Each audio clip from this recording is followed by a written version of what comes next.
नहमदुहु व नसल्ली अला रसूलिहिल करीम। Viewers from mine of knowledge, अस्सलाम वालेकुम। रमज़ान मुबारक में तरावी की निस्बत से रोज़ाना एक पारे का खुलासा और तफसीर हमारी वीडियोज़ में किस बार फराहम की जाएंगी। यह तहरीर मुफ्ती मुनीबुर रहमान की मुरतब शुदा है। सूरह फातिहा से शुरू करते हैं। यह सूरह तरतीब के एतबार से कुरान की सबसे पहली सूरह है। इसकी अहमियत का अंदाज़ा इस बात से लगाया जा सकता है इसकी किरत को हर नमाज की रकात में वाजिब करार दिया गया है। यह सूरत 7 आयत पर मुश्तमिल है और एक हदीस कुस्सी में से सलात से ताबीर किया गया है। अल्लाह सुब्हानहु व तआला फरमाता है, मैंने नमाज को अपने और अपने बंदे के दरमियान तकसीम कर दिया है। यानी जब बंदा अल्हम्दुलिल्लाह रब्बिल आलमीन पढ़ता है तो अल्लाह सुब्हानहु व तआला की तरफ से निदा आती है कि मेरे बंदे ने मेरी हम्द बयान की, और जब बंदा अर्रहमान अर्रहीम पढ़ता है तो अल्लाह ताला की तरफ से निदा आती है, मेरे बंदे ने मेरी सना की। और जब बंदा मालिक यौमिद्दीन पढ़ता है तो अल्लाह सुब्हानहु व तआला की तरफ से निदा आती है, मेरे बंदे ने मेरी अज़मत व जलालत बयान की, या बंदे ने अपने आप को मेरे सुपुर्द कर दिया। और जब बंदा इय्याका नअबुदु व इय्याका नस्तईन पढ़ता है तो अल्लाह सुब्हानहु व तआला की तरफ से निदा आती है, ये मेरे और मेरे बंदे के दरमियान मुश्तरक है। यानी इबादत सिर्फ मेरी की जाएगी और हर मुश्किल में मदद के तलबगार बंदों की मदद की जाएगी। और जब बंदा इहदिना सिरातुल मुस्तकीम से वलद्दालीन तक पढ़ता है तो चूँकि ये कलिमात दुआ हैं और बंदा अल्लाह सुब्हानहु व तआला की तरफ से सिरातुल मुस्तकीम पर कायम रहने की दुआ मांगता है तो अल्लाह सुब्हानहु व तआला की तरफ से निदा आती है, ये मेरे बंदे के लिए है और मेरा बंदे ने ये सवाल किया है वो इसे अता होगा। सूरह फातिहा को सूरह दुआ, सूरह मसअला, सूरह शिफा, सूरह किन्स, सूरह वाक़िया, सूरह काफिया, सूरह रुक़ैया और सूरह हम्द के नामों से भी जिक्र किया गया है। इसमें अल्लाह सुब्हानहु व तआला की हम्द व सना और उसकी अज़मत का बयान है। इस अमर का बयान है कि इबादत की हकदार सिर्फ अल्लाह सुब्हानहु व तआला की ज़ात है और बिज़ात सिर्फ उसी से मदद तलब की जाए। इसमें अल्लाह की बारगाह से दुआ व इल्तिजा के आदाब बयान किए गए हैं। सूरह बकरा की दूसरी आयत में ये बताया गया है कि अगर कुरान की हक्कानियत के दलाइल पर कोई ठंडे दिल से गौर करे तो इस पर आया होगा कि इस किताब में शक व शुबे की कोई गुंजाइश ही नहीं। कुफ़ार व मुशरिकीन मक्का कुरान के कलाम अल्लाह होने पर इनकार करते थे और ये कहते थे कि नबी करीम सल्लल्लाहु अलैहि वसल्लम का अपना बना हुआ कलाम है। चुनांचे सूरह बकरा की आयत 22 और 23 में ऐसे तमाम मानदनीन और मुनकरीन को चैलेंज किया गया है कि अगर तुम्हें कुरान के कलाम होने में शक है, तुम्हें अपनी फसाहत और बलागत पे इतना नाज है, तो तुम सब मिल के इस जैसा कलाम बना के ले आओ। और तारीख़ में ऐसा कोई हवाला नहीं है कि कुरान के इस चैलेंज को आज तक कबूल किया गया हो।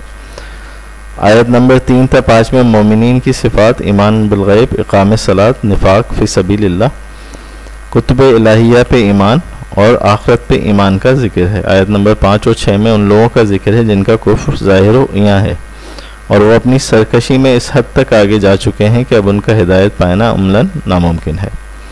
उनकी सरकशी इस हद तक पहुँच चुकी है कि उनके दिल दिमाग कबूल हक़ की सलाहियत से महरूम हो चुके हैं और उन पर अब्दी शकावत और बदबख्ती की मोहर लग चुकी है। आयत नंबर 8 से 20 में मुनाफिकीन का जिक्र है। ये इंसानियत का वो तबका है जिसके ज़ाहिर व बातिन में तज़ाद है। दुनियावी मफादात के लिए ईमान का दावा करते हैं लेकिन दिल ईमान से खाली है। आयत नंबर 21 और 22 में तौहीद की दावत और शिर्क से बाज रहने का हुक्म दिया गया है। अल्लाह सुब्हानहु व तआला की मुख्तलिफ नेमतों का जिक्र करके बताया गया है कि नेमतें अता करने वाले ज़ात अल्लाह सुब्हानहु व तआला की ज़ात है। वही हयात देने वाला है, वही मौत देने वाला है और आखिरकार सबको उसी की अदालत में जाना है। आयत नंबर 30 से 39 में है कि फ़रिश्तों के सामने अल्लाह सुब्हानहु व तआला ने ऐलान फरमाया, मैं आदम को ज़मीन में अपना खलीफा बना रहा हूँ। फ़रिश्तों ने अपनी फ़हम के मुताबिक अल्लाह सुब्हानहु व तआला की बारगाह में अर्ज़ की, बनी आदम ज़मीन में फ़साद करेंगे, खून रेज़ी करेंगे और अल्लाह हम वक्त तेरी तस्बीह व तक़दीस में मशगूल रहते हैं। अल्लाह सुब्हानहु व तआला ने फरमाया, मैं जिन इसरार और हिकमतों को जानता हूँ तुम नहीं जानते। और फिर नेमत इल्म के ज़रिए आदम अलैहिस्सलाम की फ़जीलत और बरतरी को फ़रिश्तों पर साबित किया। फिर फ़रिश्तों को हुक्म हुआ कि आदम को सजदा करो और इब्लीस लईन के सिवा तमाम मलाइका ने हुक्म रब्बानी की बिला चूनो चरा तामील की। ये सजदा इबादत का नहीं था बल्कि सजदा ताज़ीमी था। फिर आदम व हव्वा अलैहिमुस्सलाम के जन्नत में दाखिल होने और वहाँ उनके लिए अल्लाह सुब्हानहु व तआला की तमाम नेमतों से इस्तिफ़ादे की इजाज़त के साथ साथ एक दरख्त के करीब ना जाने की पाबंदी का जिक्र है। इसी के साथ इब्लीस लईन के आदम अलैहिस्सलाम को सजदा न करने, हज़रत आदम हव्वा अलैहिस्सलाम को बहकाने और जन्नत से निकाले जाने का जिक्र है। और फिर आदम अलैहिस्सलाम को तौबा के कलिमात अलक़ा किए जाने, उन कलिमात से उनकी तौबा और तौबा की कबूलियत का जिक्र है।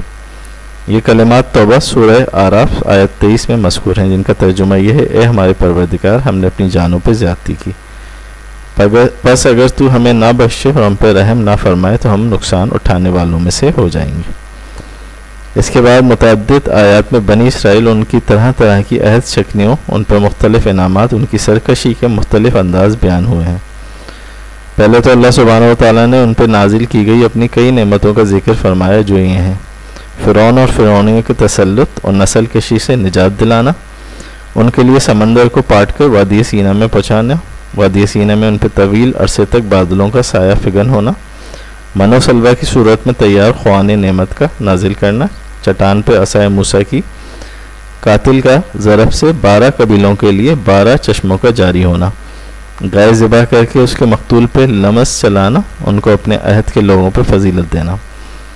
बनी इसराइल में बकसरत अंबिया कराम की बेसत वगैरह, फिर उसके बाद उनकी सरकशी का तफसीली बयान हुआ, जिसकी तफसील ये है: अल्लाह सुब्हानहू व तआला से किए हुए अहद व पैमान को तोड़ना, उनके उलमा के कौल व फ़इल का तज़ाद, दुनियावी माल की लालच में बासर लोगों के लिए अहकाम इलाही में रद्द बदल करना या अहकाम इलाही को जानबूझ के छुपाना।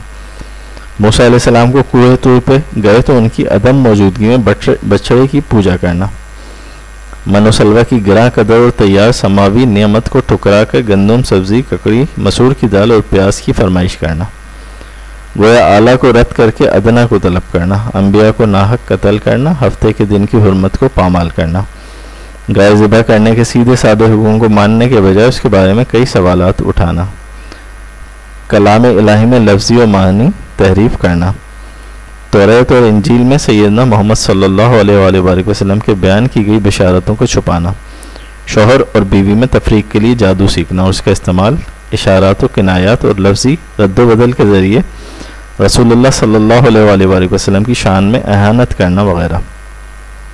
चुनांचे आयत नंबर 104 में वाज़ह इरशाद हुआ कि ए अहले ईमान, जब तुम्हें नबी की कोई बात समझ में ना आए तो दोबारा बयान के लिए राय ना, यानी हमारी रियायत कीजिए, ना कहो, क्योंकि इसे यहूद और मुनाफिकीन अहानत के मायने में इस्तेमाल करते हैं। लिहाजा यूँ कहो, या रसूलुल्लाह हम पे तवज्जो फरमाइए। और इससे भी ज़्यादा अदब का तकाजा ये है कि पहले ही नबी की बात को खूब तवज्जो से सुनो, यानी मोमिनों को रसूलुल्लाह सल्लल्लाहु अलैहि वसल्लम की शान में ऐसा कलमा इस्तेमाल करने की इजाज़त नहीं है जिसको कोई बदफितर शख्स इशारतन या किनायतन अहानत के मायनों में इस्तेमाल कर सके। फिर बताया गया कि बछड़े की परस्तिश के जुर्म की तौबा इस तरह कबूल हुई कि उन पर अंधेरा मुसल्लत कर दिया गया और हज़ारों की तादाद में उन्होंने अपने हाथों से एक दूसरे को कत्ल किया।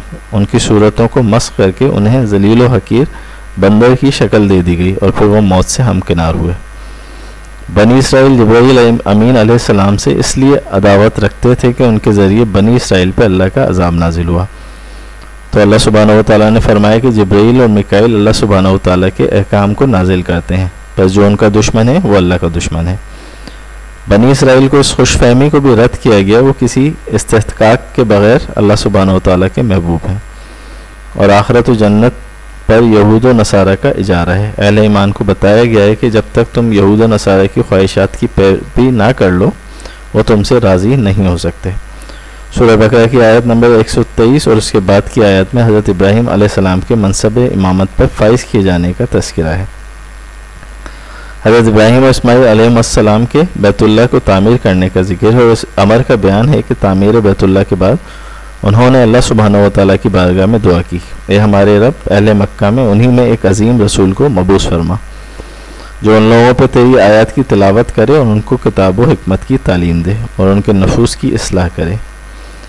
इसीलिए रसूलुल्लाह सल्लल्लाहु अलैहि वसल्लम फरमाते थे कि मैं हज़रत ईसा की बिशारत और हज़रत इब्राहीम अलैहिस्सलाम की दुआ का समर हूँ। इसके बाद इस सूरत में औलाद इब्राहीम हज़रत इस्माईल, हज़रत इसहाक, हज़रत याकूब और उनकी औलाद हज़रत मूसा व ईसा अलैहिस्सलाम और इजमाली तौर पर दीगर अंबिया कराम अलैहिस्सलाम का जिक्र है और ये भी कि अहले ईमान सब अंबिया पर ईमान लाते हैं और ईमान के लाने में रसूलों के दरमियान कोई तफरीक नहीं करते और ये भी कि हज़रत इब्राहीम अलैहिस्सलाम, इस्माइल, इसहाक, याकूब और उनकी औलाद यहूदी और नसरानी नहीं थे, बल्कि सब के सब एक ही दीन इस्लाम के अलंबरदार और दाई थे। चुनांचे उनमें से कोई तौरात में बयान की गई नबी आखिर ज़मां अलैहिस्सलातु वस्सलाम की अलामात को बयान करता तो यहूद उससे कहते क्या तुम मुसलमानों को वह हक बातें बताते हो जो अल्लाह ने तुम पे अया की हैं। इन आयत में यह हकीकत भी बयान कर दी गई है कि वो बैसत मुस्तफ़ा सल्लल्लाहु अलैहि वसल्लम से पहले इसी नबी के वसीले से कुफ़ार के ख़िलाफ़ फ़तह की दुआ फरमाते थे, और जब उनके पास वो गए जिनको वो पहचान चुके थे तो उन्होंने उनके साथ कुफ्र किया और पहचानने से इनकार कर दिया।